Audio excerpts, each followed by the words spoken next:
Hey, it's Bad YouTuber here after not posting in forever, and you probably won't be satisfied from the way with this video you're watching right now, because this video is gonna be trash. I mean, this video is really gonna stink up the joint. So I don't really expect this video to get a lot of views or get a good like to dislike ratio, as if any actually do. And that's okay. The way I decide what videos to make for this channel is based on the idea that the video is something I want to make, and this video is something I want to make. This video is dedicated to seeing kinda what the other side of the screen is like for us creators, so I'm hoping in this video I can represent them a bit and motivate small YouTubers like me. Oh, the opacity of the screen is going dark, so that means that we're transitioning away from the introduction.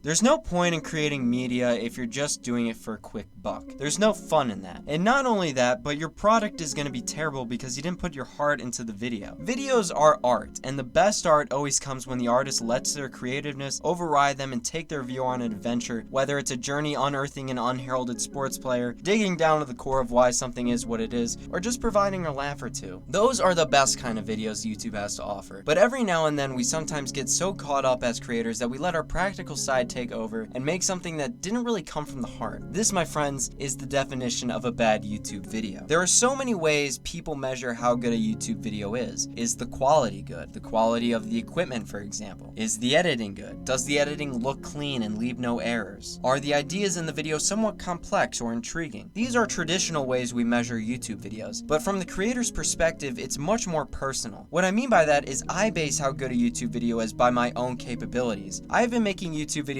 for almost 2 years now, so at this point I know a thing or two when it comes to making videos. I mean, my videos are a hell of a lot better now than they were in late 2018. I mean, just look for yourself. There was also like this trending page where you could see the highest rated and viewed stuff on like YouTube.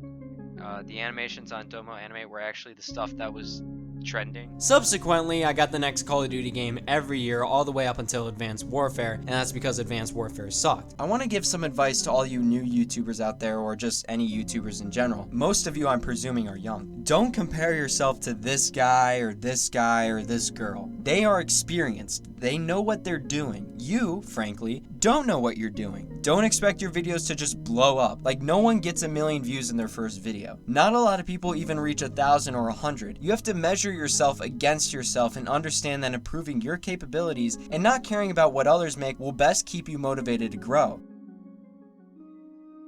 Open up the bottle. Yo. I think this is chocolate. Yeah, it looks like chocolate. Ooh.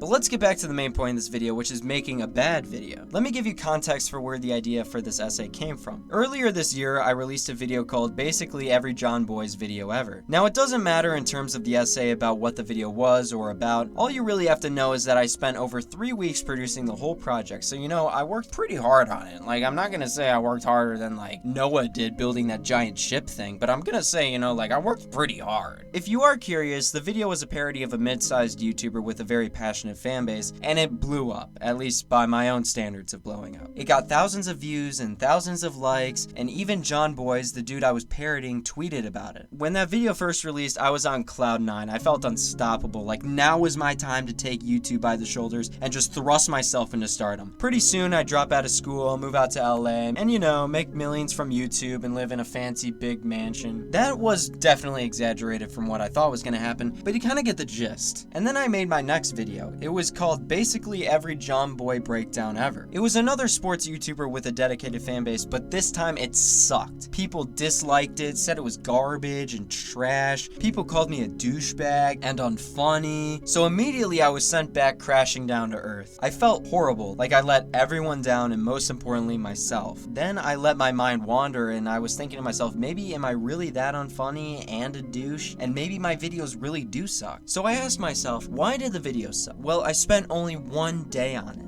one day writing the script, one day producing it. I didn't put nearly the amount of effort needed to make it good. Not only that, I didn't make the video because I was passionate about it. I didn't really watch John Boy that much before I made the video. I did it because I saw the John Boy's video did so well, and I thought, well, the next guy who's similar to John Boy's is John Boy, so let me just do a parody of him. As a result, the dialogue was stale, the editing was basically non-existent. The parody was more like a mockery, really. So what is there to take away from this? Well, there's a couple things. Firstly, you should always make videos on this platform that you are passionate about. I promise that not only will you feel good about what you make, but others will too if you care a lot about it. If you just make videos just to get money or fame, you aren't gonna have a fun time making videos. Making videos takes time and effort, and you won't be happy spending your time working on something you don't really care about. Now, are some people on this platform only doing it for the money? Yes, without a doubt. But think about your favorite YouTubers. Think about the YouTubers that every time their video is in your subscription box, you immediately drop whatever you're doing and watch them. I'm guessing if you are above the age of 10, it's probably just one dude or dudette making a video with a decent amount of production but a whole lot of heart. Maybe they're just really genuine or have a common sense of humor that not everyone else understands. Or maybe you can tell how much effort and love is put into every second of their video. Or maybe that person shares a common hobby that's pretty niche. If any of those past statements were true, then that YouTuber probably has a lot of passion in what they do. Next, you have to put time into your videos, and it might sound really obvious, but it really does matter. The places you will go if you spend more than one day making a video is astronomical. If you spent a week or a month grinding on a video, the quality will be amazing by your standards, I guarantee it. I spent one whole month working on this video essay about YouTube and morgues. It's over an hour long, and I've never been proud of anything more. I'm not trying to say that it's the best video ever. It's not. There are some problems with it. There are some editing moments where I go back and watch and I say, well, maybe I should have done this. And also there are moments where I'm like, well, my argument doesn't really make that much sense here. I wish I added this in or that or this. But the point is, besides those little problems, I'm so proud of myself for putting in all that effort. Listen, I get it. It's hard. Making a good video by your own standard won't be easy. There are going to be moments where there is some editing trick you want to do, but you just can't figure out how. Or there will be a moment where you get writer's block or some sort of creativeness block and you can't think of what to do. There will be moments where you might want to shortcut something just because you want to save a bit of time from learning something complex. There are going to be moments where you'll doubt yourself and say, oh my god, why am I doing this to myself? But trust me, if you put in the work, the product will be better. Lastly, have some personal recognition. You know when you make something you don't think it's the best you can make. You know when you are being lazy. So don't complain if you put minimal effort into a video and it doesn't do well or get some backlash. Don't do what I did and just upload a lazily made video just to get views. It won't lead to something positive and you won't feel good about it. Now I want to conclude by saying a little something about why I wrote this loosely organized essay. Firstly, I made it because I know so many people out there really want to be big YouTubers and they work really hard every day to make that dream happen, and sometimes things just don't work out. There are also people out there who have a dream of being a YouTuber, but they are scared or quit constantly. I know that for every PewDiePie or Jacksepticeye, there are a million people like me. So to those people, I just want to reassure you that unless you really fuck up, the only way your subscriber count goes is up. And just making a video with a lot of effort will pay off eventually, I promise. This will sound contradictory to what I literally just said, but I can't promise you that you'll be big. But I can promise you that you will feel good about yourself, and that counts just as much, I'm serious. And the last reason I made this video is because I don't feel like the creator side of YouTube is shown that much. It's a pretty freaking hard job. It's not manual labor like the goddamn sweatshops in Vietnam, but it's a pretty hard job. The great thing about YouTube is that you can make anything you want, and the bad thing about YouTube is that you can make anything you want. There is no instructions to follow, it's all up to you, which is pretty daunting, and it's a grind. The people who post quality videos every day have a ginormous right to admit that they sometimes feel burned out because constantly coming up with ideas and self-producing lots of stuff takes a ton of time and effort. This is not to say, oh, look at us YouTubers, we have it so hard. But sometimes I do see a stigma that YouTubers are a bunch of privileged kids who never worked a day in their life. And I absolutely hate it when I see comments on videos about YouTubers who are saying they're gonna take a break and people are like, oh, it's not that hard and you're so lazy. I want to motivate all of you small YouTubers out there to keep doing what you're doing and keep fighting for that dream. Keep staying up all night editing. Keep uploading as much as you can, and don't listen to all those dumbasses that say you're gay or unfunny or stupid or bad. Just focus on improving and you'll make it. And just know that you're not alone. There's a lot of other YouTubers like me and like you who are just trying to make it. So if you did stumble across this video and you somehow made it all the way to the end, why don't you click off this video and start coming up with a new idea for a video, or finish editing that video you're working on right now.